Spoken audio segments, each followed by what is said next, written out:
नमस्कार किसान भाइयों, मैं हूं आपका डॉक्टर के भारद्वाज और आप देख रहे हैं ब्रजराज कृषि फार्म यूट्यूब चैनल। आज तारीख हो गई है 6 अक्टूबर 2022 दोस्तों, और आज मैं काफ़ी सही और फिट महसूस कर रहा हूं आप सबकी दुआओं के से।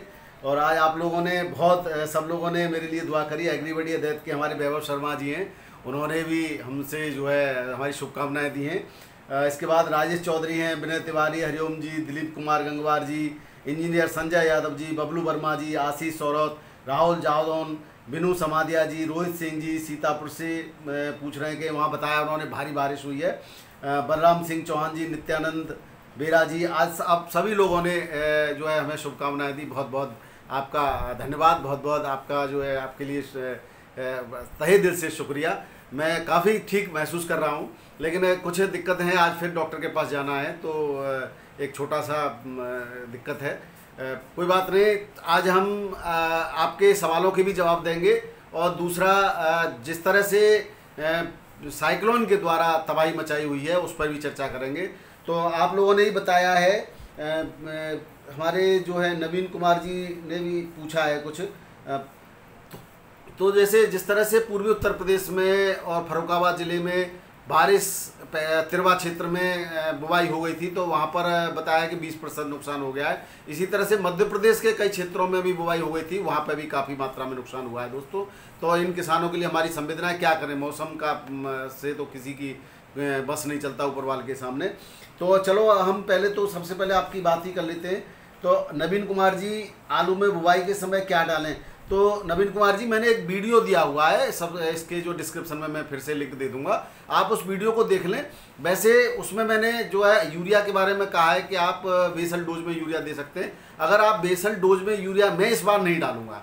मैंने अभी निर्णय लिया है कि मैं यूरिया बुवाई के समय यूरिया का प्रयोग नहीं करूँगा, क्योंकि यूरिया मैंने इस बार मैंने क्या किया था कि जिस तरह आलू की खुदाई के बाद उसमें बाजरा बोया, बाजरा की कटाई के तुरंत बाद मैंने उसमें ढैंचा बो दिया अपने आलू के खेतों में।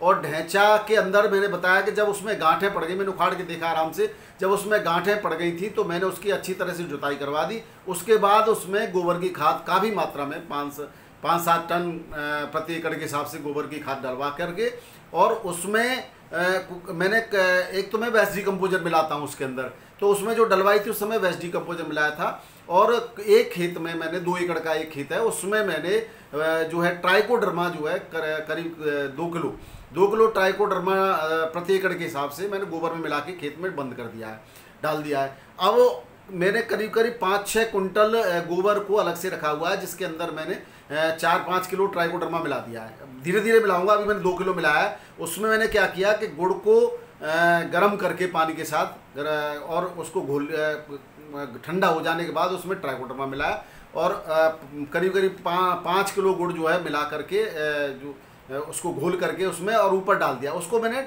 ढक दिया है। अभी छाया में रखा हुआ है। बुवाई से पहले तुरंत इसको मैं पूरे खेतों में डालूंगा। ये आपके फंगीसाइड और इंसेक्टिसाइड दोनों का काम करेगा। तो आप भी ऐसा कर सकते हैं। ट्राइकोडर्मा अभी समय है बुवाई के लिए, तो आप गोबर के अंदर गुड़ में ट्राइकोडर्मा मिला करके और गोबर में डाल दें, और उसको उस पर पानी छिड़कते रहें, उसमें नमी बनी रहे, इस बात का ध्यान रखें। और ये भी ध्यान रखें कि अगर बरसात आती है तो पानी बरसात का उसके ऊपर बहुत ज़्यादा ना पड़े, जिससे उसका पानी निकल गया तो आपको नुकसान होगा। उसको ढक के रखें। तो ये आप कर सकते हैं, मैं ये जो कर रहा हूँ। और उसके बाद आप ये सब चीज़ें डालने के बाद, मैं नहीं करूँगा तो आप बेसल डोज में न दें यूरिया की मात्रा। और उसके बाद में डीएपी भी करीब जो रासायनिक खेती वाले खेत हैं उसमें 30 किलो बीघा के हिसाब से, या आप कह सकते हैं कि 150 किलो प्रति एकड़ के हिसाब से मैं देने वाला हूँ केवल डीएपी। और उसके बाद जो है गोबर की खाद डाली दी है। मैं अब इस बार वर्मी कंपोस्ट नहीं डाल रहा हूँ। और जो इन्होंने प्रमोद कुमार विश्वकर्मा जी, देशराज जी ने बाराबंकी के बारे में बताया, बारिश हो रही है। आशीष सौरभ जी पूछ रहे हैं हमें कंपोस्ट क्या काम करता है। तो आपने पहले भी मुझसे ये पूछा था प्रश्न। तो कंपोस्ट खाद जो है, मैंने उसके बारे में पूरा डिटेल आपको पहले ही बता चुका हूँ मैं कि क्या क्या कंपोस्ट खाद में होता है। फिर से मैं आपको बता दे रहा हूँ कि कंपोस्ट खाद के अंदर वर्मी कंपोस्ट में नाइट्रोजन 2.5 से 3% होता है, फास्फोरस 1.5 से 2% होता है, पोटेशियम 1.5 से 2% होता है। इसके बाद इसके अंदर माइक्रोन्यूट्रिएंट्स भी होते हैं, zinc, copper, magnesium, calcium, sulphur, cobalt, boron, ये सब होते हैं। आपको करीब करीब 10 कुंटल प्रति एकड़, 10 से 12 कुंटल प्रति एकड़ डालना है अगर आप गोबर की खाद यूज नहीं करते हैं तब। अगर आप गोबर की खाद यूज कर रहे हैं तो आप 2 पैकेट यानी 10 पैकेट बीघा के हिसाब से डाल दीजिए, और इसी में आप माइक्रोराजा मिला करके आप डाल दीजिए, कोई दिक्कत नहीं है। लेकिन इसको आप केमिकल रासायनिक खादों जो एनपीके के बारे में बात कर रहे हैं उसमें मिलाने की कह रहे हैं तो उसमें उसको अलग से दीजिए। इसको पहले डाल दीजिए जुताई में और उसको बाद में दीजिए बुवाई के साथ में, तो ऐसा कर लीजिए। और दूसरा, जिंक को जो है चिलेटेड जिंक आप यूज़ कर सकते हैं, और जिंक को डीएपी के साथ बिल्कुल न मिलाएं। ये सब चीज़ें मैं पहले ही बता चुका हूँ, आप वीडियो देख सकते हैं, इसमें लिंक कर दे दूंगा मैं। और आप मेरे चैनल पर जाएं, देखें, सारे वीडियो मिलेंगे आपको, तो उसमें आप वीडियो जरूर देखें, उसमें मैंने पूरा डिटेल में आपको समझा रखा है। विश्वेंद्र कुमार जी, माइक्रोराजा जड़गलन में काम करता है क्या? नहीं विश्वेंद्र कुमार जी, माइक्रोराजा देखिए एक मित्र फंगस है। ये जो फंगस आपके पौधों को नुकसान पहुंचाते हैं, फसल उनको मारता भी है, लेकिन मुख्य काम माइक्रोराजा का क्या है कि जड़ के अंदर, जड़ इसको रहने के लिए स्थान प्राप्त देती है, यानी सहजीवन का काम करता है। और ये क्या करता है कि जो भी माइक्रोन्यूट्रिएंट्स या अघुलनशील खाद, पोटास यानी पोटेशियम और आपका नाइट्रोजन और आपका फास्फोरस खेत में अघुलनशील पड़ा हुआ, उसको हार्मोन ऐसे सीक्रेट करता है ये, और उसको हार्मोन्स देकर घुलनशील अवस्था बना करके ये पौधों में देने का काम करता है, तो ये पौधे की वृद्धि में लाभदायक है। लेकिन ये पूरी तरह से जड़गलन यानी उस बैक्टीरिया को नहीं मारेगा। उसके लिए आप जैविक खाद के रूप में ट्राइकोडर्मा का प्रयोग करिए, उसको इसी तरीके से गोबर की खाद में मिला लें, गुड़ मिला करके थोड़ा सा, और 6-7 दिन छायादार स्थान पर रखें उसको। उसके बाद बुवाई से पहले उसको खेतों में डाल दें, ये बेहतर तरीका है। और बाकी रासायनिक तरीके तो बहुत सारी दवाइयाँ आती हैं, आपको मैं पहले ही बता चुका हूँ। और स्वैग जायसवाल जी ने ऊना और होशियारपुर के बारे में अपडेट किया है, आप सभी को बहुत बहुत धन्यवाद फिर से। अब बात कर लेते हैं दोस्तों, आप मिट्टी की जब भी तैयारी करें, खेतों की जब तैयारी करें, तो मिट्टी का जो है ट्रीटमेंट ट्राइकोडर्मा से कर सकते हैं। ट्राइकोडर्मा एक तरह से मित्र फंगस है, और आपके पौधों के लिए जो फंगस हानिकारक है उनको मारने का काम करता है।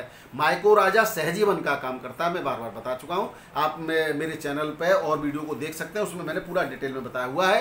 दूसरी अब बात कर लेते हैं आलू के भावों पर। तो आलू के अगर भाव की बात करें तो आज देखो दोस्तों, कल दशहरा था, तो सभी मंडियों में लगभग उठान कम हुआ है, तो उसकी वजह से बैलेंस बच गया। बाकी जैसे अभी दिल्ली मंडी की बात करते हैं, यहाँ 118 गाड़ियाँ हैं कुल अभी, और बैलेंस 41 गाड़ी बच गई, जबकि कल कोई ज़्यादा गाड़ी नहीं थी, कल 93 गाड़ी थी, उसके बाद भी बैलेंस बच गई, इसका मतलब उठान कम हुआ है। और भाव में इस समय सुबह सुबह कोई परिवर्तन नहीं है। ज़्यादातर यहाँ के भाव की बात करें दिल्ली के, तो 37-97 वही 750 से 850 के रेट में 65 गाड़ियाँ हैं यहाँ पे इसकी। 33 गाड़ियाँ चिप्सोना की हैं, 950 से 1050 जो है रेट है आगरा अलीगढ़ का, और 900 950 से 1150 जो है आपका है चंदौसी का संभल का। सूर्या की बात करें तो 13 गाड़ियाँ हैं, इसका जो रेट है 1050 से 1150 1200 चंदौसी संभल का, और 50 रुपये कम रहता है आगरा अलीगढ़ का रेट। और बाकी के रेट समान हैं इसमें। अब ज़्यादा आपको मैं बात करूं तो लंबा वीडियो बन जाएगा खाम।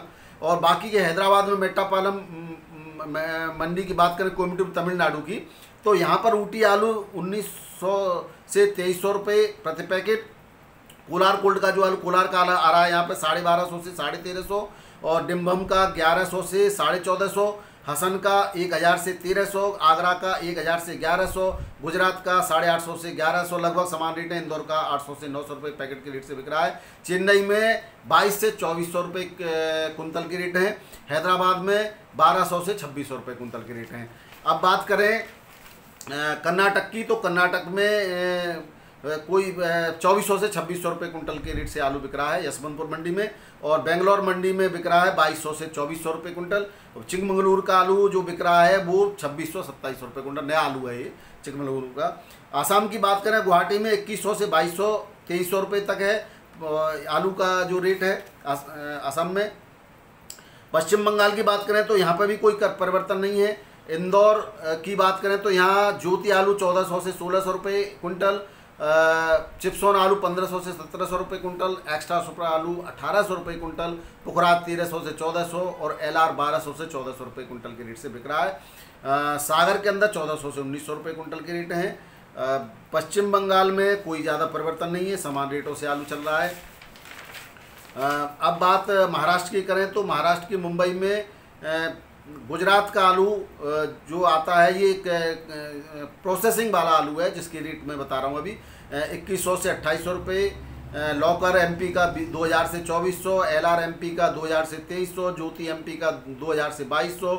उत्तर प्रदेश का लाल आलू राशन का 1500 से 1700 रुपये कुंटल। पुखराज आलू 1300 से 1500 रुपये कुंटल। गुल्ला 1000 से 1400 रुपये कुंटल बिक रहा है। कामती के अंदर 2000 से 2500 की रेट है। नागपुर के अंदर 1725 से 1800 रुपये कुंटल की रेट है। पुणे के अंदर 2000 से 2500 रुपये कुंटल की रेट है।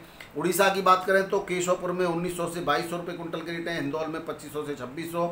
जलेश्वर में 2000 से 2100 रुपये। नीलगिरी के अंदर 1950 से 2000 रुपये कुंटल की रेट है। गुजरात की बात करें दाहोद में 1700 से 2000 रुपये। सूरत के अंदर 1550 से 2200 रुपये कुंटल। महसाड़ा के अंदर 1500 से 1700 रुपये कुंटल। पोरबंदर में 1750 से 2000 रुपये कुंटल। भावनगर में 1200 से 1750 रुपये कुंटल की रेट है। अब बात करें बिहार की, तो बिहार में थोड़ा सा बारिश की वजह से कल उठान कमी हुआ है, तो रेट भी हल्के ही हैं। जहाँ आपके बहादुरगंज में वही 1600 से 1750 रुपये, बेनीपट्टी में 1800 से 1900 रुपये, गोपालगंज में 1600 से 1800 रुपये ये रेट हैं। कोई ज़्यादा राजस्थान की बात कर लेते हैं। राजस्थान पे जयपुर में 1400 से 1700 रुपये कुंटल के रेट से आलू कल जो है 50 रुपये का उठान है। कल शाम को आलू के यहाँ पे भी काफ़ी गाड़ियाँ बच गई हैं, तो आज रेट जो खुला है वो 1700 के आसपास है। जालौर के अंदर 1600 साढ़े 1600 का रेट है। जोधपुर के अंदर 1700 के आसपास है वही। अलवर के अंदर 1400 से 1700 रुपये। भरतपुर में 1670 रुपये प्रति कुंटल की रेट से आलू बिक रहा है। हरियाणा की बात करें तो हरियाणा में पानीपत मंडी में चिपसोना 850 से 970, 3797 650 से 750, पुखराज आलू 630 से 700 सवा 700, ख्याति आलू 630 से 700 ये रेट हैं हरियाणा के। लाडवा के अंदर 1550 से 1650 रुपये कुंटल के रेट हैं।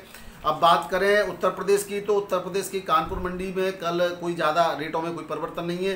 हॉलैंड आलू 500 से 650, सिंदूरी आलू 500 से 600 सवा 600, 3797 550 से 650, गुल्ला 500 से, ये मन के रेट है दोस्तों, 500 से 550 रुपये मन।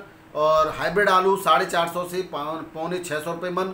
और चिप्सोना 650 से 750 रुपये, 800 रुपये 850 रुपये मन तक का रहा है। सीनाथ आलू 780 रुपये मन बिका है। और किर्री 250 से लेकर के 300 रुपये मन के रेट से बिक रही है। लखनऊ में 1400 से लेकर के 2000 रुपये के अलग अलग आलू के रेट हैं। सिकंदरा मंडी की आगरा की बात करें तो चिप्सोना 1700 से 1800 और 3797 1300 से 1700 रुपये, 302 1300 से 1600 रुपये कुंटल के रेट से बिक रहा है। बात करें सासनी मंडी की, तो सासनी मंडी में सूर्य आलू 800 से 900, एलआर आलू 750 से 850, T7 880 से 900, चिप्सोना आलू 680 से 880, 3797 आलू 680 से 870, 302 आलू 650 से 800 रुपये पैकेट के रेट है 50 kg में। ख्याति आलू 650 से 800 रुपये पैकेट के रेट से आलू बिक रहा है। बाराबंकी के अंदर 650 से 750 रुपये पैकेट में सफ़ेद आलू थोड़ा और 650 से 680 में लाल आलू के रेट हैं बाराबंकी के अंदर। मिर्ज़ापुर में 1500 से लेकर के 1650 रुपये कुंटल के रेट से आलू बिक रहा है दोस्तों। तो ये थे दोस्तों आज के भाव। थोड़ा सा दिक्कत तो है अभी मेरे को, आपके आशीर्वाद से बहुत जल्दी स्वस्थ हो जाऊंगा।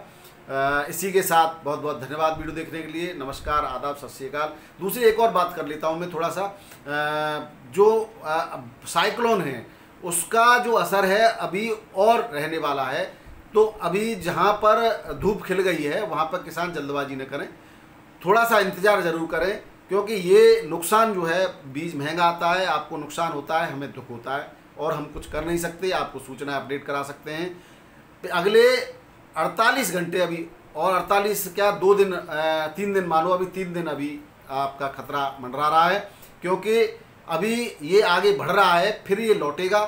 तो थोड़ा सा अभी आप धैर्य रखें। इसी के साथ बहुत बहुत धन्यवाद। नमस्कार।